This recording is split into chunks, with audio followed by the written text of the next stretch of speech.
This is You've Already Been Hacked, recorded on June 2021.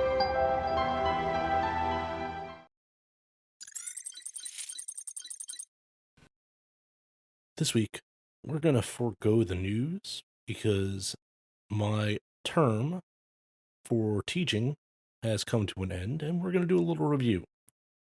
Let's take a break first and get it out of the way, and then we'll get to our little discussion.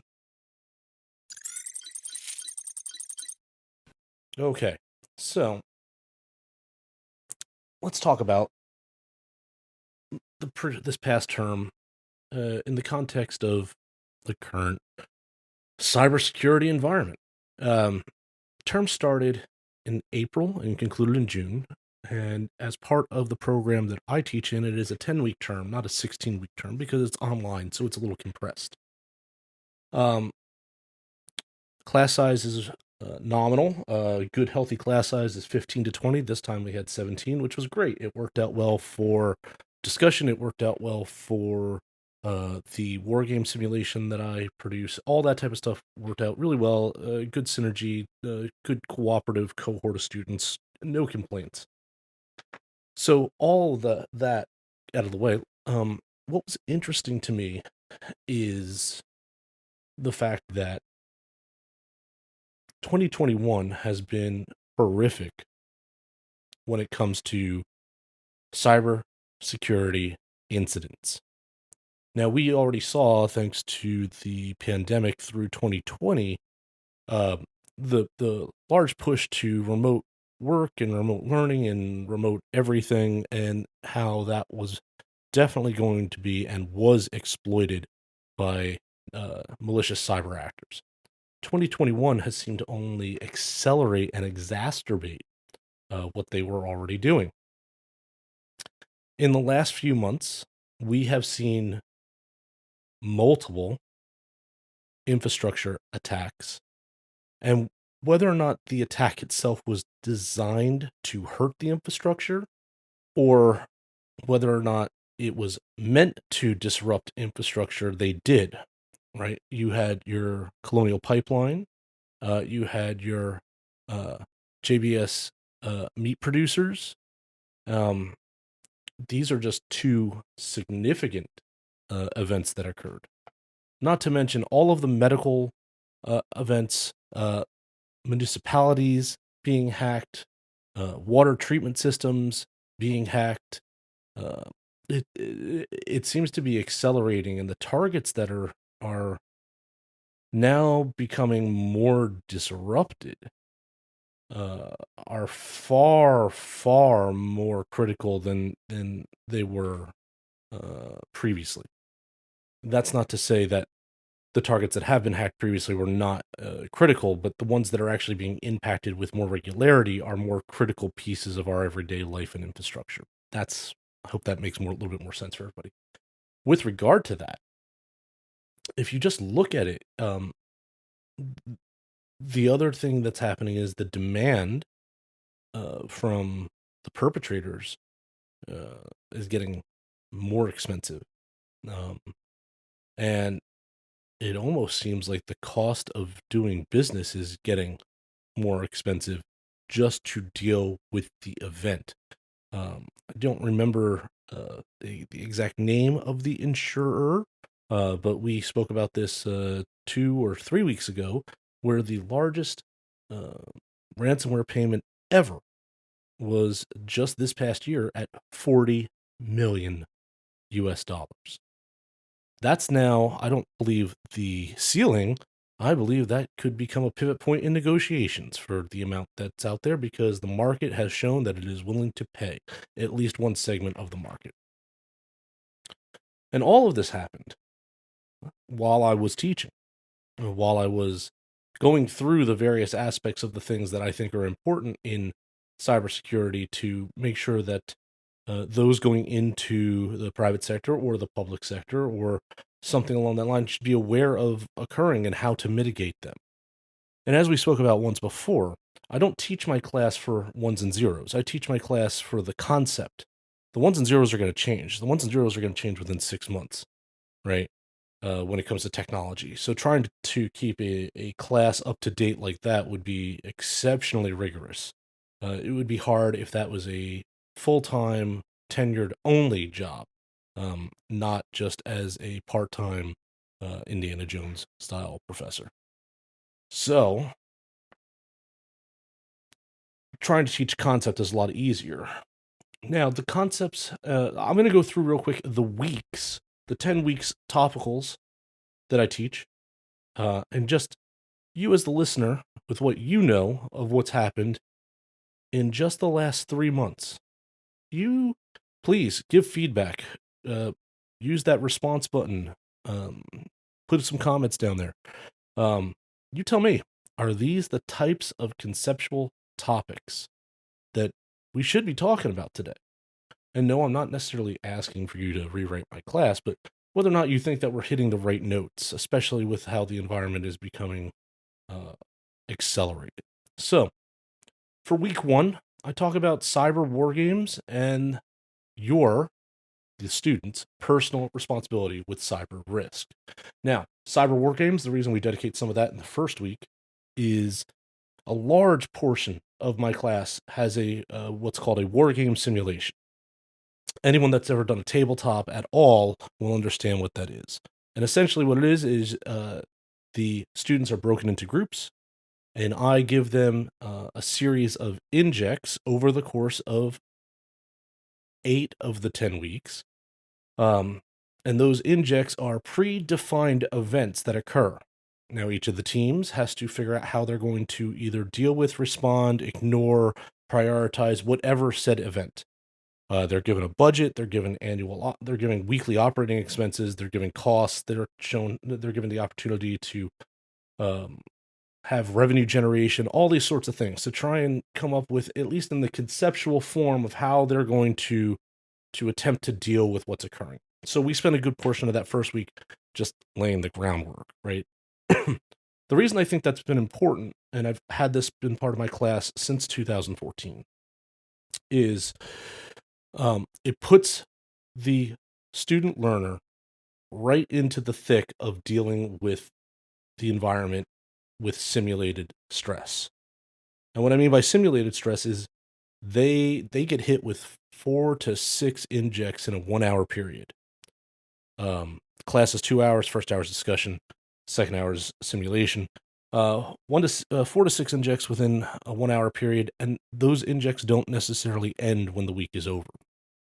I've constructed my class to use Microsoft Teams as a long-term persistent chat and discussion area for the simulation, where the teams are able to meet, discuss, have private rooms, all that sort of stuff with their teammates and the other teams as they learn who the other actors are. Because they start off with fog of war and they have no idea who is who within the class and who is what team and all that sort of stuff. So they have to learn that as they go as well. Some students complain about this, suggesting that, that's not how it would work in the real world. And I counter that to say, whenever we all start a new job, we don't know exactly what's going on for probably about a month. So yes, that I still think that's simulated stress. Now, they are given a basic starting premise of where their team is starting from and where the other teams are starting from. So they have something. Whether or not they decide to read it and use it and absorb it is another thing altogether. Your personal responsibility with cyber risk is the other part of that first week. And essentially what that is we're talking about what, as an individual, you should care about with regard to your individual level of risk when using information technology. It's very broad scoped. It's not something that gets in hyper specific, but we talk about some very basic things: password management, online credentials, storage of data, stuff like that. What should you be aware of that you're doing that opens up the attack surface for your level of risk? Where that takes us into week two, the title of week two is the landscape of cybersecurity risks. So we go through a bunch of data this week. One of my favorite references to use over the years, and I use them now as comparatives, is the Verizon data breach investigations report. I think that Verizon does an amazing job pulling together a large swath of data to give us a real good optic as to what's going on in the environment. And as you look year over year over year over year, and I now go back to 2015, you can see really where the most pervasive problems are. This is very interesting for the students, and as for myself, as the person who absorbs more of this material year over year over year over year, and we see that ultimately it really comes down to not the technology, not holes in the tech. It comes down to the human interaction with the tech. That tends to be the worst, most pervasive, uh, most damaging part of it. Whether that would be malicious or negligent, it comes down to the human interaction. And I would put that at today, just a little hyperbole here. Um, we've made it increasingly complex for an overall population that is just not versed, trained, or um, in line with all the nuances of all the things that we ask people to use. We push these things to market, we push them out fast because they're convenient, but we don't really ask people to assess what they're using. We just ask them to use it. I think that's part of the problem. So after we talk about the landscapes of risk, I go right into insider threat as a cybersecurity risk. Now, it has very little to do with IT specifically, but it does have to do with the mindset of a malicious person who wants to do damage to your infrastructure, whether that damage be stealing, destruction, degrading, denying, whatever. They work for you, and they are a problem. And we've noticed that while insider threats have gone down, which is good, percentage-wise, my hypothesis is that they are still by far the most damaging, or have the potential to be the absolute most damaging, because they know where all your goodies are. They don't have to figure out where to look. They already know where to look. All they need is time and access. We talk about what causes insider threats. We talk about the 10 steps in the life cycle of insider threat from before they start until they're brooding in jail. Some never get to that 10th step, right? Uh, it's very interesting. And I think it's eye-opening to the students to start to think in the concept of an insider threat. So we talk a lot about the malicious side. We talk about the negligent side, though, too, right? The negligent side being Joe User at company X uh, connects something to the corporate network that they're not supposed to, even if the training says don't do it, they still do it. They open up an email, they click on a link, they do whatever, and that exposes the company to risk, and boom, bomb, and everybody's hacked, and here we are in 2021. Week 4, we discuss cyber warfare. Now, that might seem more like a policy course type of scenario, but cyber warfare is really important because nation states are the ones that are acting, uh, degrading, denying, and damaging. Not the only ones, but they certainly have the ability, resource, time, energy, effort, and expertise to do so. Um, across private networks. Now, I know a lot of people realize that, but they may not actually think about it when you get down to it. When two nation states are having a cyber attack against each other or defense against each other, there's not like a dedicated pipe that goes between those two countries that doesn't disrupt anything else that's occurring, right? 90 something will go 5%. That's all a wag. It's probably not true, but somewhere over 90% easily of all the networks in all the world that data travels over, including government data, goes over some sort of private network or private enterprises or commercial network, which means that an attack is going to happen across a private or commercial network. What's interesting when you think about it is that company liable if a war happens? I would doubt in certain countries, but I wonder about in others. I don't know all the laws for all 207 nation states in the world, but it's an interesting question when you think about it, because now your network was the cause of damage to somebody else. Interesting, right? So we talk a little bit about that, what some of the major players are doing in their doctrine and why they write their doctrine publicly in a certain way. It just we try to give the food for thought so people understand what nation states are saying they're doing, why they say what they're doing, and the way they're saying what they're doing, and then we give some examples of some very early on cyber warfare actions that took place between a couple of nation states. From there into week 5, we move into national strategies for cybersecurity risks. So now we've talked about how nations are punching each other in their face in cybersecurity, and then we go into here's their overall national strategy and how to mitigate their own risks in the environment, right? Big level stuff, stuff that comes in the United States, for example, out of the White House, et cetera, et cetera. We talk about all of that in order to ensure that they understand that there's this action warfare part, and then there's this other part that's saying, here's how we're going to make ourselves stronger and more defendable. And we get a little bit more into the meat of that into week 6, where we go into cyber risk management frameworks. And I don't mean, again, the technical frameworks. I mean the top level, thought level frameworks, like the stuff coming out of NIST and other places, where here are the overall guidelines that any sort of actor, corporate, government, whomever, individual, you could squeeze yourself into this. These are the ways and concepts you should be thinking about when setting up how your methodology is going to work for dealing with cyber risks in the cybersecurity space. We pivot a little bit in week 7 and we go to impactful laws, and we talk about the patchwork of laws in the United States. We talk about GDPR. We talk about a little bit about the California Consumer Protection Act. And we try to do a little bit of a comparison of what works, what doesn't, where we can get to where we need to be from where we are. From there, we move into week 8. We go into mitigations of cyber risks. So we've talked about frameworks. We've talked about the laws. So we've talked about the methodology. We've talked about what is going to give you left and right boundaries. And then we talk a little bit about here's some things that you can do. Here's how you can deal with this. One of the big things we do talk about in week 8 is the transference of risk a la through insurance.